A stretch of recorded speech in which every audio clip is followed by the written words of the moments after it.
Is this in college football? It's week 7, I believe. I can't believe it's week 7. 1, 2, 3, 4, 6, 7. I mean, look, everybody talks about. I don't think it's week 7. It's like week 2. Yeah, I know. It doesn't feel like it. Look, Rob Browne in Memphis. It rained all day yesterday and all night. Brendan Martin in beautiful Marion County, Florida, Ocala. It's beautiful today. At the studio central for the SEC Sidelines Sports Network. Look, lot to talk about today. We got Jordan Davis Hill, 247 Sports on Georgia over in the Classic City. We will have Yancy Porter, Rebel Yell Hotline in Oxford. Rodney Orr, Tider Insider. A lot to talk about. Look, do us a favor. Big deal. Take a picture with your cellular phone of that there QR code. YouTube, Twitter, and Facebook. 8 channels simultaneously. And we cannot thank you enough. All of you watching the show, sharing the show means the world to us. And last night, Coach Ryan Silverfield of the Memphis was there speaking to the Touchdown Club in Memphis. What a class act. Went up to every single person in the room and said, thank you so much for being here. That means a lot to me. And even, texted me this morning, hey, thanks for being there. Rob, I think that's really cool. He's a class act. Before we bring on Jordan, I just want to say I was looking at the metrics 2 nights ago, and we have great numbers all the way around. There is something like 80% of you watching this program, wherever you're watching it, do not either like the program or follow us or any of those things on the social media platform that you're doing. So do us a big favor. It really means a lot. I know you hear it a lot, but go ahead and click subscribe on YouTube. Go ahead and click like and follow on Facebook. Go ahead and share the show. Feel free to share it with your friends or whomever. It really does help us out and helps us continue to bring really free content to you each and every day. That's all I want to say, and that's a heartfelt thank you. And also, please just go ahead and click that button. It really helps us out. Thank you. Absolutely, it does. And look, let's get started here. Brendan, you're right. Jordan Davis Hill, you cover the dogs, and you got a great podcast, Junkyard Dog Podcast. A lot of great content on there.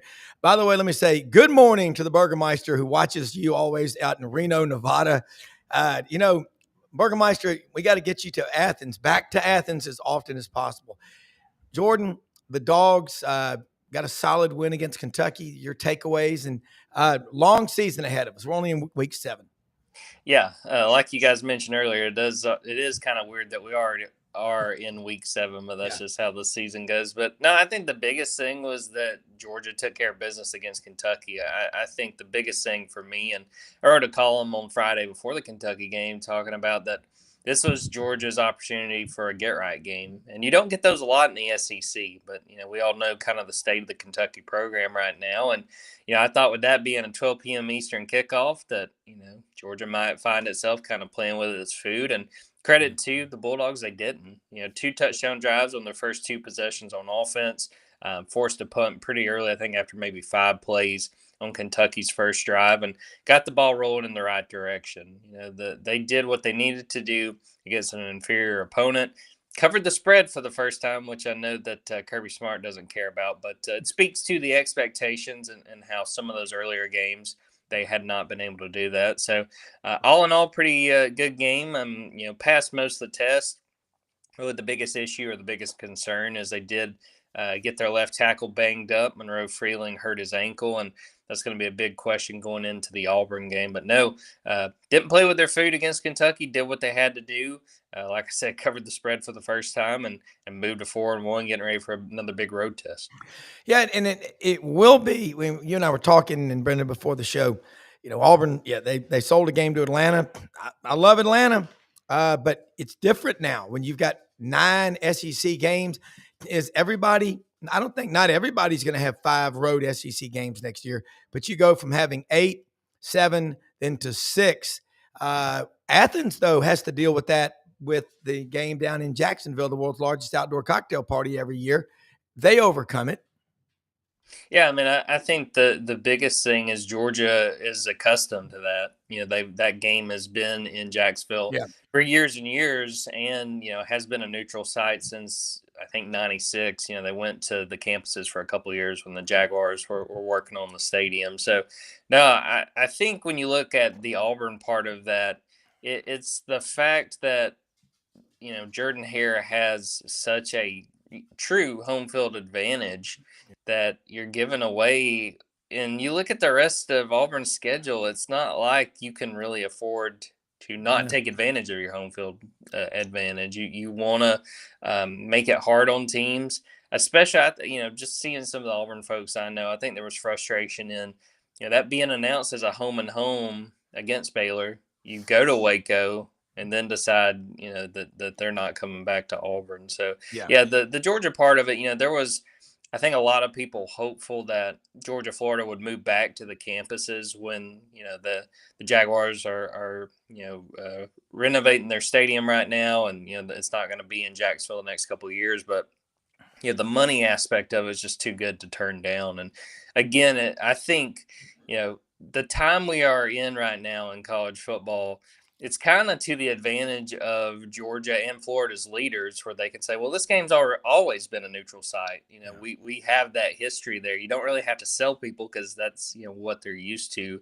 But, look at that Auburn situation, Georgia Tech did something similar for this year. This game against Georgia was going to be at Bobby Dodd, and they sold it to Mercedes-Benz and got a nice payday out of it. Now, I do kind of wonder if Georgia Tech knew how good they were going to be this year, if they would do that.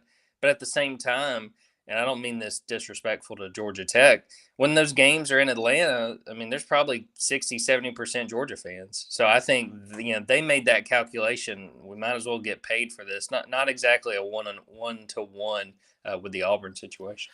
Yeah, and looking at Georgia now, that's a great take. Coming into this game, it's really different. I mean, everybody, we're used to that game in mid-November, Auburn, Georgia. Auburn plays a lighter opponent than the Iron Bowl. Georgia, Gunnar Stockton, he showed he can move. He's not as fast as Stetson Bennett the fourth, but he just is about as tough as Stetson Bennett is, and he's a little taller. He's one of my favorite players in college football, and you get to be around him. What's he like? To me, he strikes me as kind of like a throwback player. I mean, like a guy you would have Love seen, it. in the 60s and 70s. And I think the biggest thing for Georgia, and he talked about this after the Kentucky game, that he's getting more comfortable, and I think you saw that at times. Now, again, that was a Kentucky team. Their defense is pretty good. It's really more the offense that's the issue. But I thought you saw Gunner a little bit calmer in the pocket. I think you saw him more willing to go through his progressions and not just lock on one guy. Now, he did throw his first pick of the year, and it was very much staring down a receiver, and the safety took advantage. But no, he's a guy that doesn't say very much. If you go read his post game transcripts, you could pretty much text him, and you'd have pretty much all of it covered. He doesn't say a whole lot, but he's a guy that the team rallies around. They love playing for him, and what I think is a real credit to him, and it'll be interesting in some of these big games like this Auburn game 2 weeks from now against Ole Miss at home. He does a very good job of choosing when to leave the pocket and scramble, because he's got that ability. The Georgia's first touchdown against Kentucky, third and probably 5 from the 7. He's looking to throw. Nobody gets open, and then he takes off and makes a great move to get outside, winds up scoring. He's just a heady football player. He's not got the biggest arm. He's not the fastest guy, but he makes plays when Georgia needs it, and they're going to need that again on Saturday night going on the road in a very, very tough place to play. Yeah, and it was interesting, and I think it was Chuck Oliver at the end of last week, so it may have changed. Georgia's front seven had 21 quarterback pressures, the defensive line so far this year, and it was one of the players who had left via the portal from Georgia to go to Missouri. He had 22 himself. How many quarterback pressures? I know this is a crazy question, but it's indicative of the defensive line. It's not what it was, 2, 3, 4 years ago, but who has that kind of depth? Georgia has great players up front, but talk about that room. Yeah, I mean, that to me is going to be one of the keys to this, playing Auburn, because this Auburn offensive line has struggled. And look at that Oklahoma game, which that Oklahoma front, I think it's significantly better than what Georgia has right now, but they sacked Jackson Arnold 9 times. So this defensive line's got to bring it. I've had this conversation with a few folks getting ready for this game, and it's a group that's really talented as far as Georgia's front, and they've expected several of those guys to take a step forward, taking on bigger roles, and they've just not the production has not been there so far. And, you hoped you would have that against Kentucky, which I think had given up 6 sacks against South Carolina. Georgia had 2 sacks, but I mean, it wasn't anything, they did not take that game over. And there was some criticism on Saturday. I know that Jesse Palmer was talking about the defense needing to be more creative, especially on third down. Kirby was asked about that. Didn't really care for that question, and said basically, Jesse can have his opinion, and we'll keep doing what we're doing. And, I'm paraphrasing there, but no, they have not been as good at, rushing the quarterback, affecting the quarterback. And a prime example of that was the Alabama game. Ty Simpson, was running for his life against Florida State. And, a lot of the conversation going up to that Alabama game for Georgia was getting to him and pressuring him. And they did not do that at all in that first half. And Georgia put a lot of zone. And if you're not pressuring a quarterback, he's going to pick you apart in zone. Yeah. They wound up kind of switching, putting a little bit more man in the second half. But again, just could not get to him. And it was a big reason I think Georgia lost that game. So defensive line has not played up to the standard for sure. And especially what I think this group's potential is, they've got to be more productive there. They've got to get after Jackson Arnold, especially with Jackson's running ability. I mean, when you look at the quarterbacks over the years that Georgia has struggled with, it's guys that can move, guys who can extend plays, and guys, if they got to take off, they'll run downfield and see how much they can get. Yeah, and you look at a quarterback, they say he's a dual threat quarterback. Marcel Reed, A&M. I don't know. He's not a great passer. He's a heck of a runner. You look at Gunnar Stockton, as you get deeper into the season, it's just survival of the fittest. He's pretty good about not taking hits. I mean, we remember that in the SEC championship game. That kind of was his stamp, like, I'm here. But don't you think that he is one of the smarter guys? I think he's very cerebral. Well, I think the biggest thing is he's just got to keep that up, because he did take a couple hits. He kind of went flying. I think it was on the first drive against Kentucky, but I do think that's something that he's learning to do. And Kirby talked about that after the game, that, him having to understand that he can't take all these hits. Someone asked him if he felt like he was back in Rabun County during that Kentucky game. And I think the realization was those guys at Kentucky, they're a little bit bigger than those guys he was facing on Friday night. Yeah. So I do think that's something that he's learned. And again, I give him a lot of credit that, I think early in the season, he might have been a little trigger happy as far as, I don't like what I'm seeing in this pocket. I got to go. I think that he's learned to trust it, which, is not easy. They're starting 2 true freshmen right now. It's a line that is a little shaky, but I think has played pretty well given the circumstances. But yeah, I think he's taken a few hits enough at this point to know, all right, I need to be smart. One of the best plays on Saturday, a design quarterback run on, I think, 3rd and 1. Mm-hmm. He took off down the field, picked up about 19, and very wisely slid down and then got back up, got ready for the first down. All right, so you look at the matchups on game day.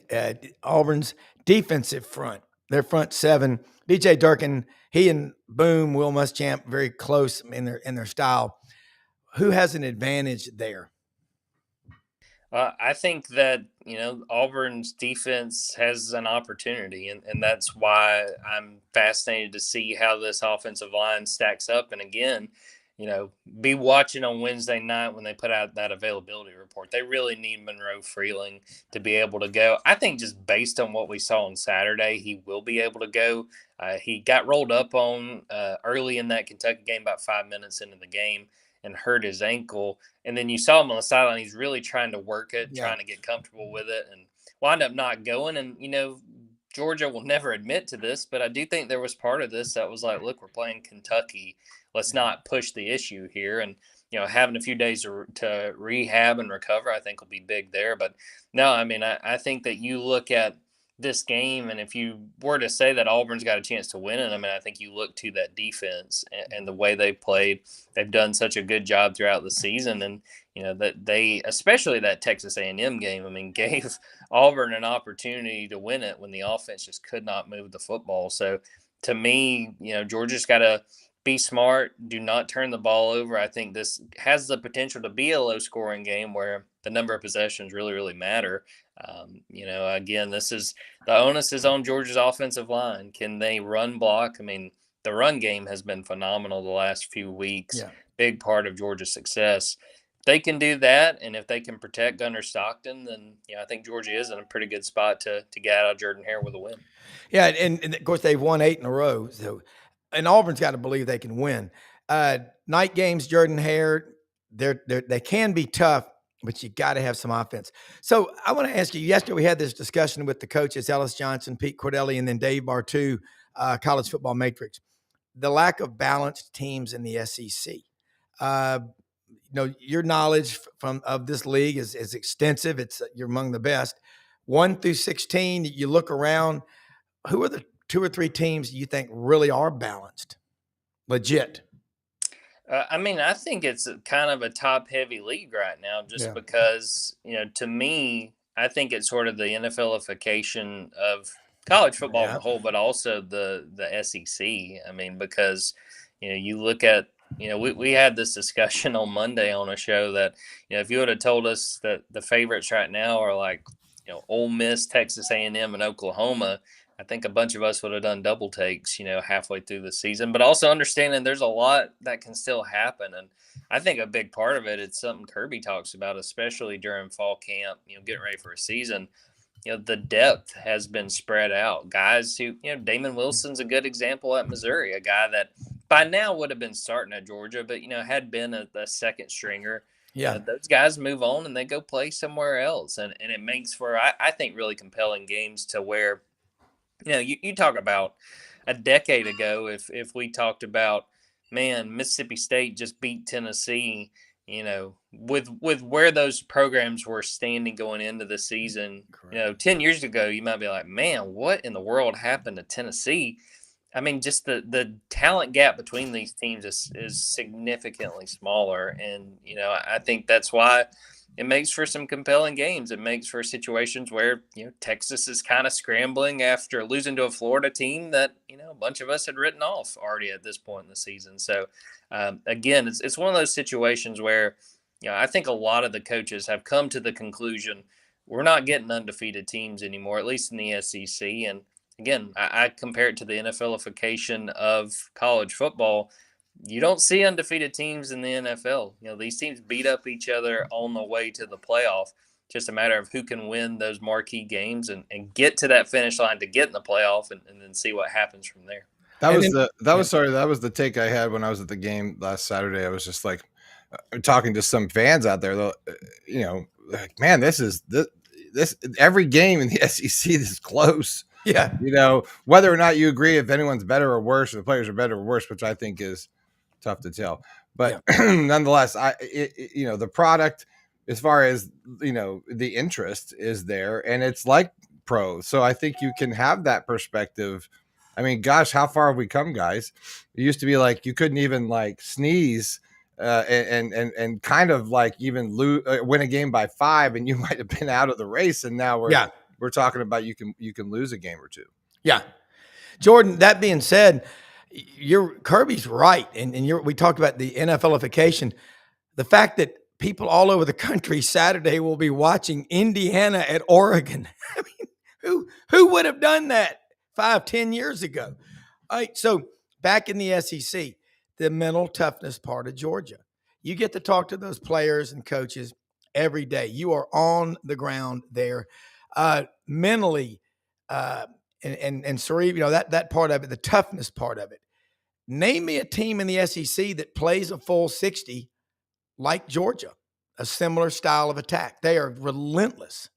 No, I mean, I don't think there's many. And I think you saw that even with the Kentucky game where they had the opportunity to sub in some backups, some guys specifically on defense, but they got a lot of guys on offense too.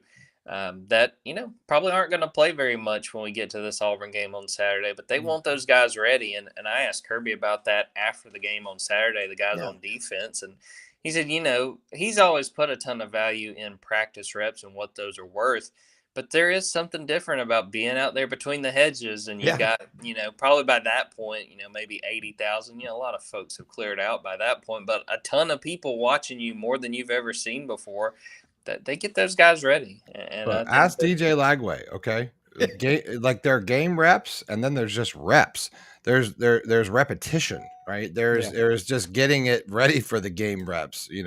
I think you can't have one without the other for sure. But in the SEC, you're going to have SEC game reps. Yeah. And Jordan, you just go back just a few years ago. I was looking through some photos, the big red wall offensive line at Georgia. And I'm not sure, there was maybe one of the coaches' wives was out there in front of those guys juxtaposed against them. And you're like, man. Good word. Yeah. Word wealth. But all right, a couple of questions. Jordan, I have people ask me this, and I got to ask you, with so much content that you're putting out, do you call them stories, articles, columns? There's so many different verbs. You call them a column, don't you? Usually they're articles, but I usually write maybe a column a week. We'll see. I don't know if I'm going to write one this week for Auburn, but usually they're just articles going up on the site. Yeah. Well, it's the content coming out there too on Twitter from you is outstanding. So look, we went a little bit long today. Will Gunner was going to be on right after you. He had to reschedule to tomorrow. So appreciate you staying long. Let people know like any storylines that we're not paying attention to that you can tell us about Georgia and how to follow you and watch your great Junkyard Dog podcast. And as always, thank you more than you know for sharing your time with us. Yeah, appreciate it. And I mean, the one I'm watching, we talked about the Georgia offensive line against the Auburn defensive line. And my thing is Auburn's receivers. They've had such a hard time getting them involved. Yeah. Georgia's secondary's been kind of spotty. Go look at that Tennessee game. There were some explosive opportunities that Alabama missed out on in that game. If this were a game to just chunk it up, if you're Jackson Arnold and see what someone can go down, maybe Cam Coleman go make a catch, this might be the one. But dogs247.com, on Twitter at Jordan Davis Hill, on Twitter at dogs247. Junkyard Dogcast is the podcast. And I'll just tease this too, because we were talking about teams beating up on each other. Brendan's Florida team, the guys that I worked with before the season, they picked them to beat Georgia. And I'll just say after Saturday, I don't hate that pick with the way Florida's defensive line's playing right now. Yeah, anything is possible. I mean, anything's possible, man. Anything's possible. Maybe I'm just a little too jaded, I guess. Yes. I don't know. Like, you tell me, was that just the really clean ending to that game? It didn't feel so clean. All I know is feels a little mismanaged to me. All I know is Matthew Caldwell played at Auburn High, and I watched him. Should have won a state title. Maybe Sark got to give Matthew Caldwell a few more reps. You know what? I think he's what I'm to steal a Rob line. He's got a little logo fever back there. I don't know. I watched him play, and I can tell you this: he is definitely not 100%. I mean, if you're close enough to him out there in the field, you see we're talking about Manning. Arch. He's just not. He's not really. I don't know. It's not like a comfortability. It's just like he can't. It doesn't seem like he's in the right system, and it all feels uncomfortable for him. Yeah, and he also doesn't feel like he's fully, either physically there or whatever. But he just seems to be a little step behind. There's a few plays that make you go, okay, I get it, and then there are other plays where you're just like, I have no idea what you're looking at. Yeah, and I think like, where is it? Like, I keep looking for this, like, the magic, right? I was like, hold my breath as the end of the game. I'm like, oh God, Manning's going to come back and beat us. Well, a Manning. Yeah, but it's interesting. There's some quarterbacks who are sprinters, and there's some guys who are runners. Then there's the triathletes. That's Gunnar Stockton. That kid you just watch him, watch his body language. He doesn't say a lot. He just proves it on the field. So he's got the want to. Yeah, he's call him a throwback, whatever, retro. but he's what you love about college football, and probably got a new vehicle now. But he's on his second third. Jordan, yeah, Jordan, thank you so much, man. Have a great week. I'll see you in Auburn. See you, Jordan. Right. Okay, Brendan. It was interesting last night at the Touchdown Club in Memphis, and we've got Rich Clark coming in, the executive director of the College Football Playoff Committee, coming in this Monday, the 13th. We had him on the show about 6 weeks ago, and he provided, I think, a good deal of clarity. And you're right. You can lose a couple of games, and maybe you could lose 3 with these brutal schedules that we have and still make the playoffs. I like that term, the NFLification of college football. I don't like it, but that's a proper term. Let's play the game. So why did it matter back in the day to schedule a tough schedule. Like, what was the point of it? It was number one, you could say Right? it for the fans. Number two, you had to iron sharpens iron. It makes you But, like, better when as you a play better coach, you needed to competition. schedule a tougher schedule to be considered, especially when we go Yeah. back BCS I mean, days and all that, so look back in the 80s at the schedules, Yeah. the non-conference schedules. I mean, 1987, I remember flying back from New York. Auburn opened up with Texas. They played Yeah. Kansas that year. They played Georgia Tech. They always played them up in Atlanta or Auburn every year. And then you played Florida State, and you had one other, North Carolina in Chapel Hill. And I went to that game up there. And speaking of Chapel Hill, real quick, I'm a big Bill Belichick fan, incredible pro coach. That doesn't work in the college ranks in 30 seconds or less. Why not? Why is it such a disaster at North Carolina, in your opinion? You got a guy that's I mean this, like, it seems like he's obsessed with a very young woman. He's making poor decisions. So if I'm seeing that behavior from somebody like that, I gotta wonder if he's okay. because it's him. Yeah. He's making decisions, Yeah. obviously, that are whether we're visible or not. The ones that we do see are just atrocious, and they're not indicative of who he was, as a coach before. Maybe he was and we didn't know it, but whatever it is, we all know certain relationships in anyone's life can certainly derail you. It Yeah. seems to me, if I'm broing it out with him, I'm like, bro, Belichick, like, calm down, man. Like, this girl's taking over your life, and what are you doing? Like, what are you doing? Yeah, and they had a chance to get other coaches, and they lowballed him, I'm told. I bring that up, Rob, because it's Yeah. his decision-making Sure. executive function Yeah. that is seemingly not the same as it was before, right? Yeah. His executive function is not making, like, this is so not what I thought Belichick was at all. And then to go see him make the decisions and try to get coaches, like, I don't know. I don't know what he's doing down there. It's so not a good fit for anybody. Yeah. Well, one interesting thing is that he is a college football historian. He loves the history. I know people who've met with him for 3 or 4 hours, coaches that have said he is fascinated with college football history, especially in the South. So we're going to see what happens. Dabo got a win up there. Looking around before Yancy Porter joins us from Rebel Yell Hotline. Yeah, well, before we talk, Rodney Orr. because we don't talk much about Ohio State. Still, Are they the best? Do you think they're the best? Well, Who have they beaten this year? Because Texas is not that. Who do they beat any year? Yeah, and that's it. So here, look, but the big one, and Dave Bartu will be at that game Saturday. Indiana, number 7 against number 4-3 Oregon. Curt Cignetti. People, how long will he stay at Indiana? Enjoy it while you got it. Curt Cignetti. He likes it there, and Dave said something. He loves it there. Dave Bartu said, think of coaches now in 5-year blocks. Cignetti goes somewhere at 64. He coaches till he's 69 or 70, fixes a program, leaves it in great shape, like Nick Saban did Alabama. Now, people panic attack after the Florida State win over Alabama, but I stood by I can't change my pick. I got Georgia playing Bama. I still got Georgia winning the SEC. Well, doesn't it Brendan, all, like, look, Rob, we said, I think maybe it's because we just track it every single day, in our personal lives, and then, for our, for in our sleep, and it's what we do and love, but it's just like, it doesn't always seem like, I said this before the March Madness. I said, we talked about that. Isn't it always everyone sort of at the end? It's always the same player. Like, it always seems to be the same teams, right? We talk about this midway point, but it always shakes out somehow, doesn't it?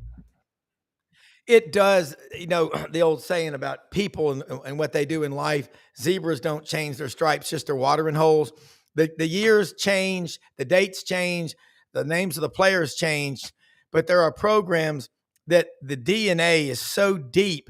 They find, like Alabama, you are expected to win in everything. That is a culture there. There are some cultures that hope they beat you, They know they're going to beat you. It is a And there are some teams that play mindset, Alabama.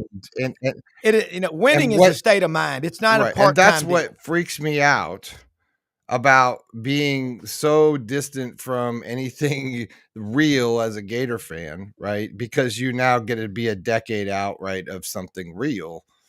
It's hard. And it's like, you know, this was the year you're supposed to go to the playoffs. This is the year you're supposed to make a run. This is your 4th year. Great win on Saturday, no question. I don't think Texas is really a number 9. But they're not even ranked anymore. I was totally, you know, Texas logo fever for that deal. Hold on. You were on the field, which you are at all those games. Was your dad up in the box? Okay. So the two of y'all, you've seen so much football, not just Florida, but across the way. You know when a player's hurt. Arch Manning. I'm certainly no Dr. Jim Andrews or Dr. Pete Indelicato, but he doesn't look right. And maybe Sark said this, that he's running when things are confusing or you're panicking, you'll just take off running. You know, flight or fight. You know, some people run to the fight. The Marine Corps, for example. But I look at this. You look at Ole Miss. Look at the mentality of a Lane Kiffin coach team. You know, who in the world saw Trinidad Chambliss coming out? And then Austin Simmons is injured, and all you see from Austin Simmons is he's cheering for Trinidad to do well. He's not having a pout, fit. If you've got that kind of culture, and you look at Joey Aguilar at Tennessee, I really like Josh Heupel. If you ever meet that guy, he is genuinely just a decent, good guy. So is Billy Napier every time I've ever talked to him. But you all know him. But these guys, you've got to exude confidence. That's the number one thing. Eli Drinkwitz, Missouri. He has a chip on his shoulder, and he coaches that way because we need we're the Western Bureau of the SEC network. That's what we'll be. Well, I mean, the way it's Missouri doesn't get the coverage. Sorry, everyone. I'm not Buddy Martin. I'm just going to change my name line there. We share. Hey, listen. We share studios around here, okay, everyone. So it's not like it's like there you go. You can donate to us. We'll have multiple studios. I love his full name, his Christian surname. It's a pretty badass name. Wilton. Somebody said, Zach, thank you, Mr. Martin. You favor Will Ferrell just a little bit. Well, you know, I remind everybody of somebody. So it's.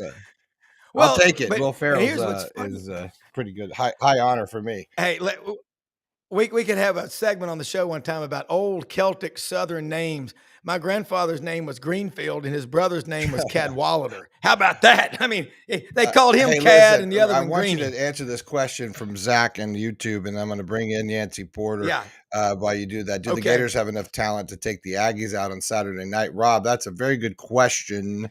What do you think? Well, they do, because Marcel Reed, he's a little bit beat up. And Pete talked about it yesterday. Pete saw him at NBA in Nashville. Of course, Pete's at David Lipscomb. He's a really good runner. But DJ Lagway, the more reps he gets, remember, he's got his got Dallas Wilson now, so he's got his his main guy. I mean, God, he's good. That guy's good. Yeah, he is. And so before we go to Yancy, I'll just say this. DJ grew up 30 minutes away from College Station. He is a Gator. The repetition's the mother of all skill. He's getting healthier, and the more he plays, the more the muscle memory this means something coming to back. him?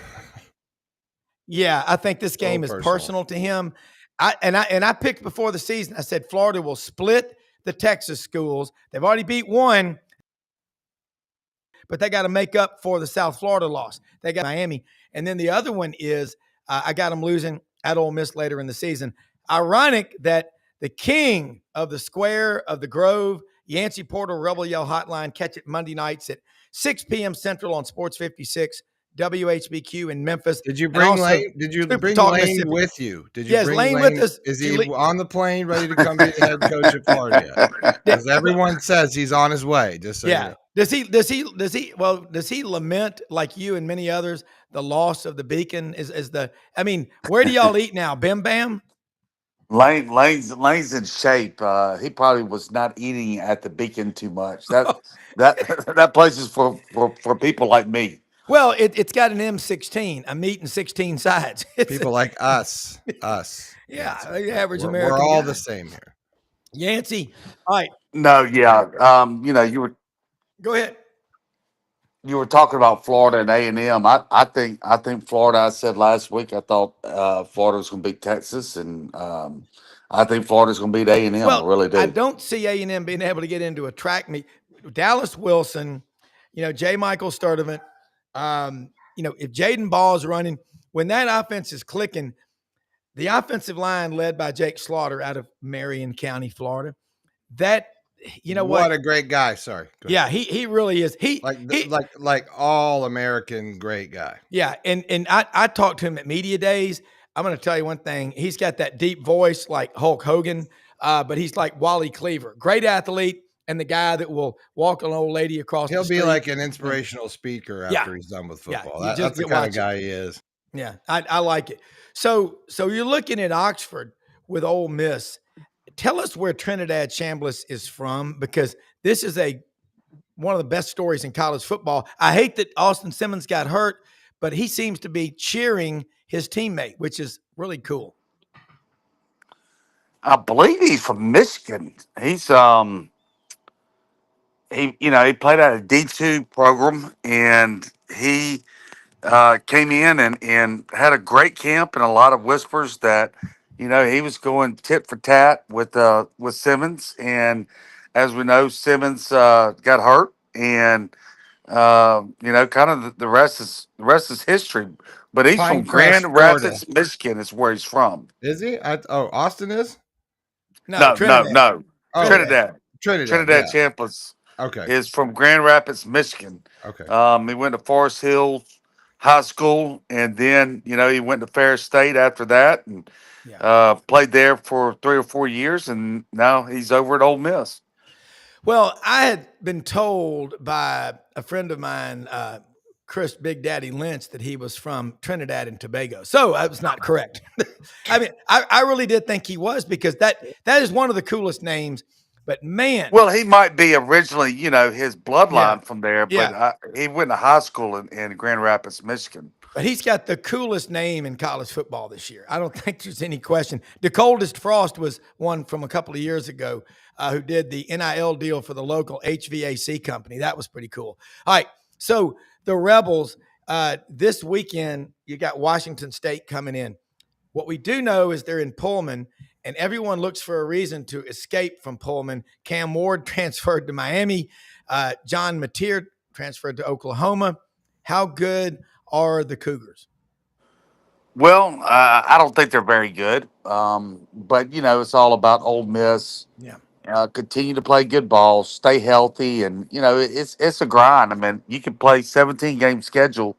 They played 5 games. You still got 12 games left. So, it's step by step. Try to go 1-0, as Lane says every week. Well, looking at the defensive front, last year Ole Miss had 8 players drafted. I think that's a school record. And people look at Ole Miss's recruiting and they go, how do they do it? Well, they get the best players in Mississippi, it looks like, the top guys, like Kamara Franklin out of Lake Cormorant, Mississippi.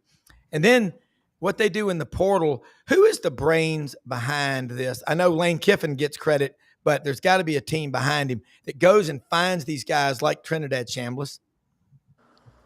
Well, the offensive coordinator, Charlie Rice, he's the one that found him on Twitter, actually. Their backup quarterback, Maddox, a freshman, he got hurt during spring drills, and they were like, that could linger on into the fall, so they needed a backup.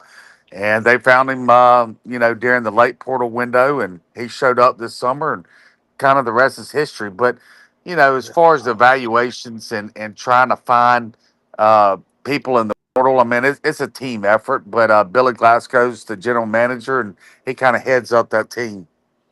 All right, so you look at you said something interesting there, and I was having this conversation because I'm doing some research on the old bag money stories, Yancy.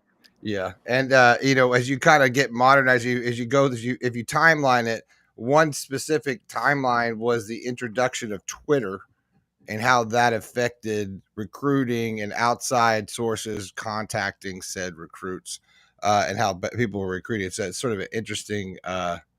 You just sparked me because he said you found him on Twitter. That's definitely part of the modern day storyline. Well, the old bag money's gonna come back and play, right? When they go to revenue sharing, and they're gonna kick out all of the NIL deals for that are over $600 or whatever that have to be approved Yeah. through the committee. So I'm afraid, well, I don't know. I guess it's tax free money for the kids, so they might like it. Well, yeah, and I'm wondering when we're going to have the first IRS nightmare with some kid on the NIL. I'll never forget, a friend of mine who works with a collective told me they had a kid say, "Why do I have to pay taxes on the money? I've already spent it." I mean, wow. I mean, Yeah, you know, Well, we've you seen know, it we've should. seen some stuff with gambling already with yeah. LSU kid, and that's hey, that's good Well, part it of the should deal. be with all of the NIL deals. They should be withholding tax money from them before Yeah. they even get their first dollar. That's the way it should be set up. I don't think it's a universal policy that way. I think some do it that way. Some schools don't do it that way, but that they need to implement that because you are going to see a lot of kids that are going to be in a lot of trouble with the IRS. Yeah, they Uh, better be paying attention and put, like, all the wealthy clients I've ever worked with do the quarterlies. And that's January 15th, April 15th, July 15th, and October 15th. You better stay on top of it. And if you're a wage employee or a 1099, you better keep up. It's just, there's going to be a guy that's held out. He's ineligible to play because he didn't do his homework and he's in timeout. It's going to be a mess. those days are over. You don't have to pass classes anymore. Yeah, I know. Yancy, have we had a spotting of any student athletes going to class on campus, or is it all done online? Well, it's kind of funny. You never hear about players being academically ineligible anymore, do No, you? no. It just Because it doesn't have. they pay for it themselves now, so it's a Well, I think the academic support staff is just so in depth now that they get more help than anybody could possibly well need. So online too, right? Like that kind of makes it a Yeah. little easy to achieve. yeah, that's true. Yance, I'm wearing this shirt today. I got it at Hewlett and Dunn on the historic square in Collierville, Tennessee yesterday.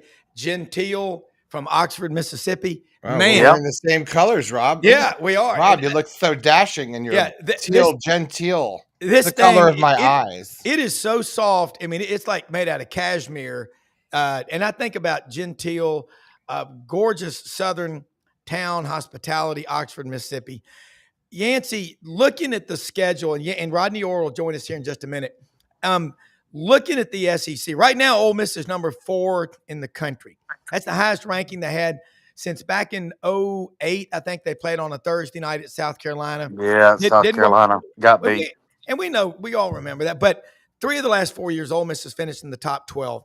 That's only the 4th time it's happened in the last 60 some odd years. The expectations at Ole Miss, I mean, I've been to a lot of games down there. My friends, man, Bobby, we had a great party in the Grove. I'm not hearing about the parties in the Grove like I used to. I'm hearing about the game in the vault. That's a change in the mentality. And they're putting 60,000 plus in every game. And then they're putting maybe that many tailgating or more in the Grove and around Oxford. Talk about that atmosphere and lane mania. Yeah, I mean I think they've had now 12 games in a row over capacity. So it's winning, and winning at the pace that Ole Miss is winning brings the fans in the stadium, right? So they've been over capacity. Like I said, 12 home games in a row. I believe they're 18-3 the last 21 home games. So they've won a lot of games. And that's SEC games. They're 18-3 the last 21 games at home. So they're winning a lot. And when you win a lot in the SEC, All right, the I'm fans will come out and feeling watch you. the logo fever. It's hit me, man. But I'm looking ahead past Washington State.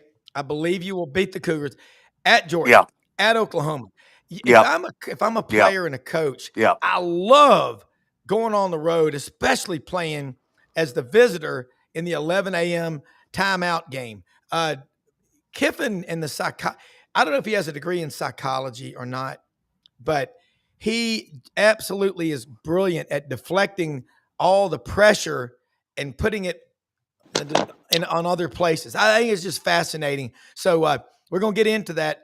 But Yancy, Rodney Orr is on with us now. Tighter Insider, folks. Look, it's only $48 a year. And this dream started back in 1996 when the man from Mobile who lived in Corpus Christi moved back to Alabama and started Tighter Insider. And he does a great TV show Tuesday nights with our friend, we love him, Gary Harris, Tighter Insider TV, 6:30 Tuesday nights. Rodney, congratulations on another grandchild. Man, how blessed you are. How you doing? First of all, I appreciate it. Quick correction, Rob. I started Tighter Insider in a small room in Corpus Christi, Texas. Oh, okay. So, right. but you're right. I did bring it back to Texas. But I like to tell the story of that it was started in a small room in Corpus Christi, Texas, because I think that makes the story even better. It does. All right. Ty Simpson, man, you've been on this guy. You've been out front. And you also used to say about Jalen Milroe, he'll make a play where you go, wow, did you see that? If he plays later, you'd be like, did you see that? Ty Simpson is Mr. Consistent, coach's son. And all he does is just provide energy and karma and drive. What's the ceiling on this guy? Well, I don't know. I mean, again, he's so far he's been fantastic. I mean, he made some mistakes in this last game that were, could prove him. He held the ball. He had a 1st and 10 at the. Well, Yancy, back to our regularly scheduled programming. But Yancy, you look at Ty Simpson and what he's done and how important the quarterback is. Lane Kiffin is like an insurance policy. He's like a AAA rated bond with insurance, AMBAC, Physic. Lane Kiffin's quarterbacks and now Ryan Grubb at Alabama. How big a deal is Ryan Grubb, in your opinion, at Alabama? I think that was the key, right? Getting him back, reunited with Coach DeBoer. And Todd's going into, I believe this is his 4th year now. I believe he waited 3 years. Fourth year junior. Yeah. Yeah, 4th year junior. And the maturity and the reps. I mean, everybody needs reps, right? I mean, I feel bad for Austin Simmons. He's the same way at Ole Miss. He just needs reps. The defensive line at Ole Miss, that's so young. When 7 of the 9 guys in the rotation are either in their 1st or 2nd year, they needed reps, and they're getting better and better now. They're very talented. And Ty needed reps, and getting Grubb over there with the board back united with him. And he's playing at a very high level right now. Yeah, it's fun to watch. Rodney, you're back with us talking about Ty Simpson, your takeaways from his progress from the Florida State game. I'll never forget, he never stopped hustling, and that's carried over, I think. Yeah, it has. I mean, again, he made some mistakes in this last game. He had a 1st and goal at the 10 and took a 10-yard sack. He held the ball a couple other times when he could have just thrown it away. I mean, that's just something that he's, he'll learn from. But, I think overall, obviously, he's been, wow, really, really good. You look at him, and we've always thought he had the tools. We knew he had the physical tools. It was just, how is he going to respond when he gets his opportunity? And, he's let it all cut loose. I mean, I think that there's a lot of confidence that's been built in Ty, and I think you have to credit Kalen DeBoer and Ryan Grubb. I think they've certainly helped him build confidence, not only over the course of the season, but over the course of since they've been here. So it's really been a fun thing to watch. All right, since the moment Alabama walked off the field, dejected, having lost at Florida State, talk about the rise of the offensive line. They've gotten better, and the defense is playing better. And before even that, your takeaways from that win over Vandy, and Pavia. Don't try to incite a crowd at Bryant Denny. They're already mad at you.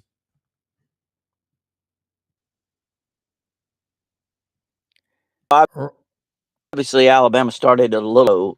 It was kind of eventually. I think there was a little bit of hangover, not just from the.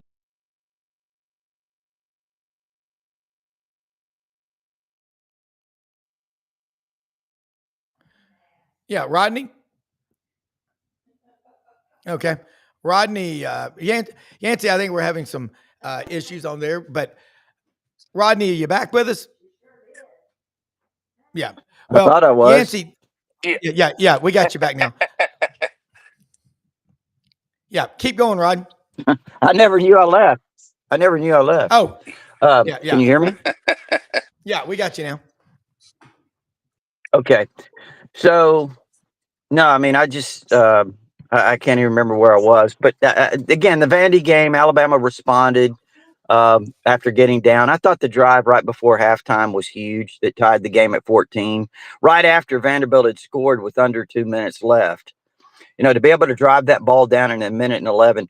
Hey, did you know that Ty Simpson has entered 2-minute drives before the half in every game since Florida State for touchdowns? Did you know that? That I did not Yeah, know the that. Am I ones with you? the ones against Georgia and Vandy.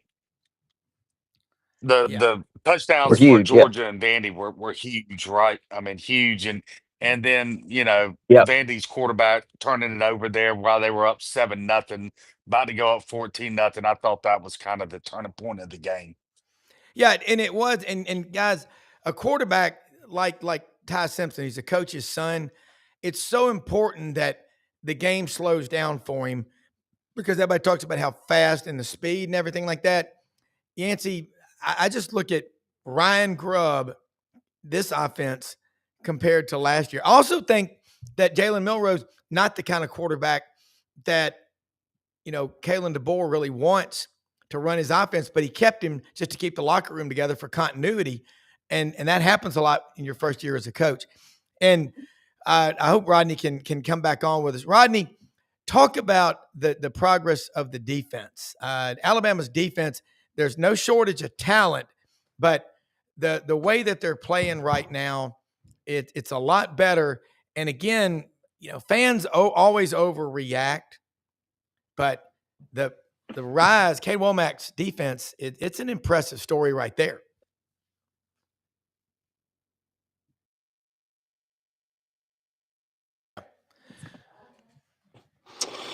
Well, I mean, the last game here. Well, actually, Yeah. and okay? So you throw in the Wisconsin game, Georgia, this game. I think Alabama's given up 14 points in the second half. Yeah. Those 3 games. Don't remember. Obviously, they shut ULM out, so you could throw there too. But just what they've done defensively in the second half has been pretty amazing. Yeah, and Making it has adjustments. been, and yeah.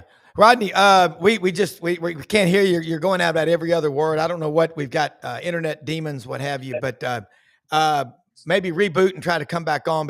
But Yancy, you start looking at this conference top to bottom, and I ask everybody this because we cover the whole league, and I want to get into it with Rodney, but Alabama goes to Missouri this weekend up in Columbia. That's going to be a raucous atmosphere. They're expanding Faurot Field in Columbia to like 80,000. They've put over 300 million in renovations into the stadium here in the last year or so. They've got Walton family money. They've got Kroenke money. They've got money, and they've also got them a hell of a coach. What do you think happens?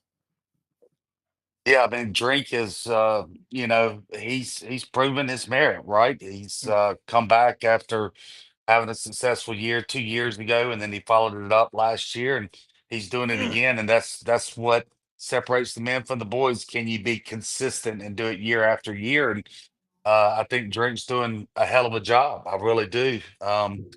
It's interesting, Missouri expanding their stadium and putting the money into it. Ole Miss was going to do that, but decided to go the NIL route when they were going to put $350 million into their stadium, and they're going to get back to it, I think, in a year or two, and go ahead and go forward with that. But now that the pictures become clear what you do with the NIL, and now you're going to have revenue sharing, and so I think you'll start seeing programs get back into the arms race, so to speak, with their facilities. I know Florida's also moving forward with their, I don't know, refurbish or expansion, whatever you want to call it. Yeah. So, that's good because the fans deserve that, right? Yeah. And there's a lot of old, dated stadiums, including Ole Misses, including Florida's, that really need that. So, I'm glad that the fans will start getting, paid back for the money that they're putting into the programs.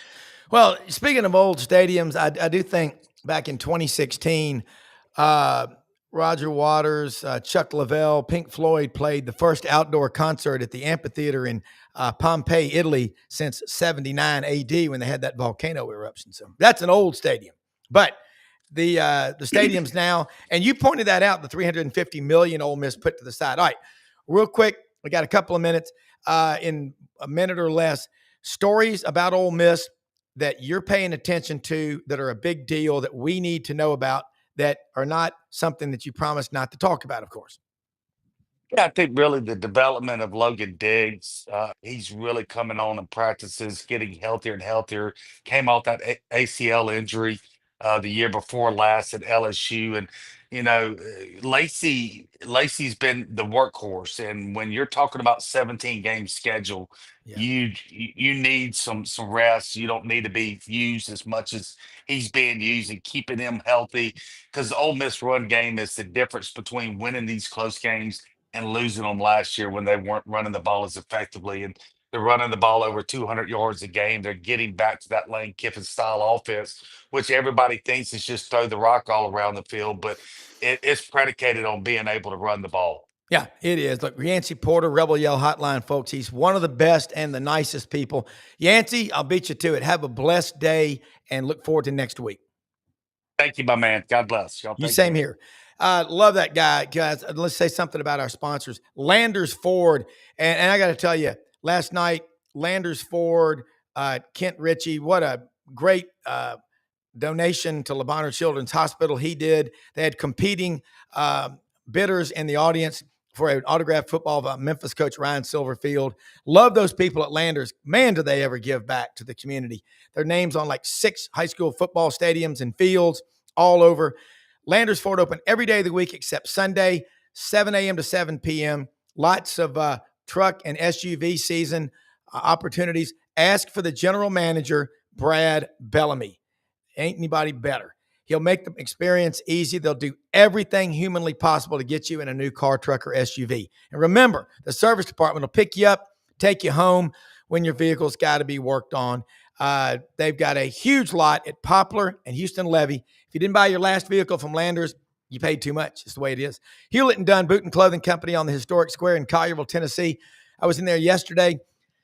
Where do you start? It's like taking a drink of water from a waterfall. The Barber, the Filson, the Stetson, the Pendleton, the Schaefer, the Duckhead, the Filson luggage. Man, they've got so much stuff. These hoodies from Filson, they've got over 7,000 pairs of men's and women's boots, kids' boots, great looking women's earrings, the polymer clay earrings J.M. Huffman's mom makes. You can't get better. And they've just got so many pieces like the Filson dog bowls that can fold up and go in your pocket when you're out hunting. You got to have water for your dogs. They've got it.